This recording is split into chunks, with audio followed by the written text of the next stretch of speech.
Welcome to Movies in a Few Minutes. If you're new here, consider subscribing. Laura Brennan is wrongly convicted of murdering her boss and is sentenced to life in prison.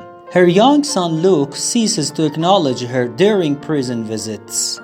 3 years later, following the failure of her appeal, her husband John wants to take the case to the Supreme Court. His lawyer tells him that there is no way that she is getting out and that looking at all the evidence, it looks like Laura committed the murder. John gets a call from the hospital that Laura attempted suicide. He tries to see her in the hospital but is told that she can't have visitors. He pleads with the doctor and gets 2 minutes with her. They spend it seemingly in silence. John begins to research prison breaks and becomes obsessed with breaking her out of prison. John consults Damon Pennington, a former inmate who wrote a book on escaping from prison.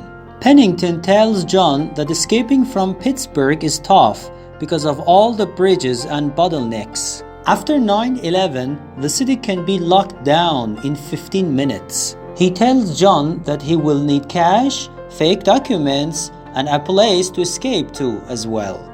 Pennington tells John to ask himself if he can be that guy who knocks over an old lady or shoots a cop if it's the difference between escape and a life in jail. Following Damon's advice, 3 months before the jailbreak, John begins to prepare. He studies escape routes and prison routines and buys a handgun. Struggling to obtain fake IDs, he begins to buy OxyContin from drug dealers and asks one if he sells passports. He gets directions to a hotel where he gets mugged by the dealer and his friends. He sells his furniture and belongings. He also gets ready to sell his house. Later, a man meets him at his house and said that he can get him the fake passports and identification. After the guy leaves, John spies a man on a motorcycle outside his house. The next day, John is almost caught testing a bomb key inside Laura's current jail. As he's leaving, he sees a new security camera being installed.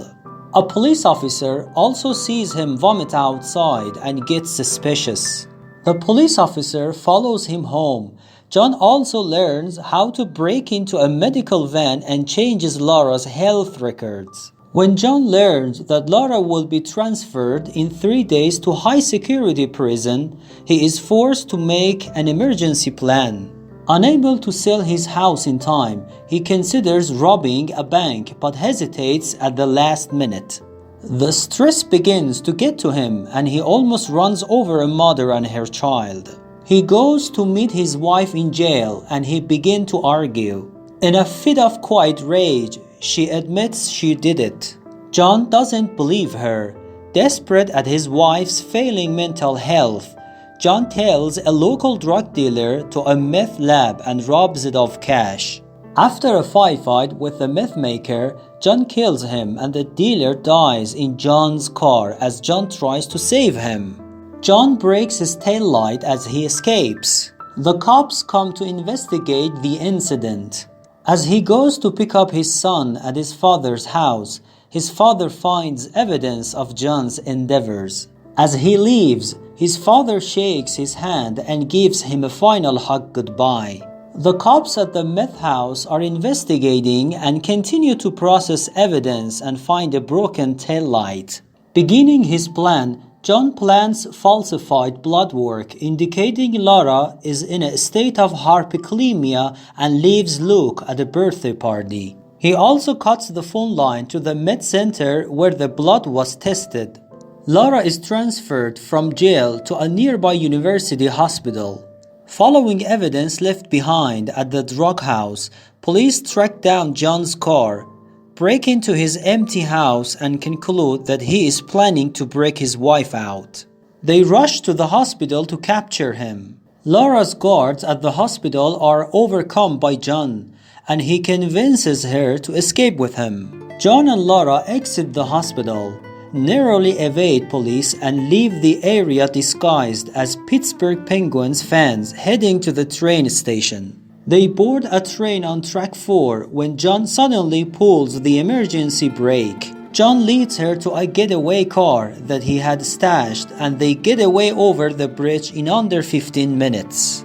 He checks and sees that he now has 35 minutes to get away. They discover Luke is unexpectedly at the zoo for the birthday party and drive there to retrieve him while police set up roadblocks around the city.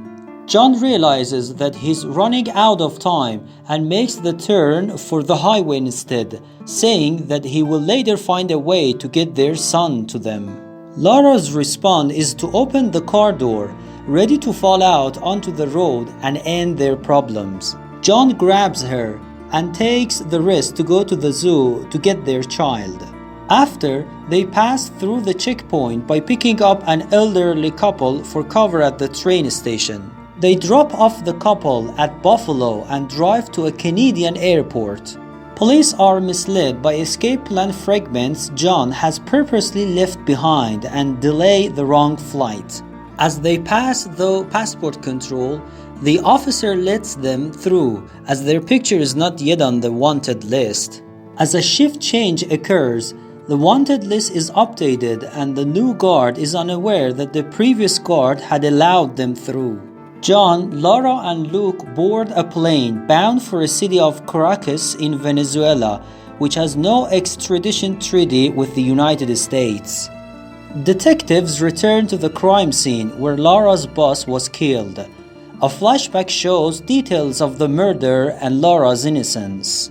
Remembering that Lara claimed to have lost a button at the time of the murder, a detective searches a nearby storm drain, but just misses the button that could have substantiated her alibi.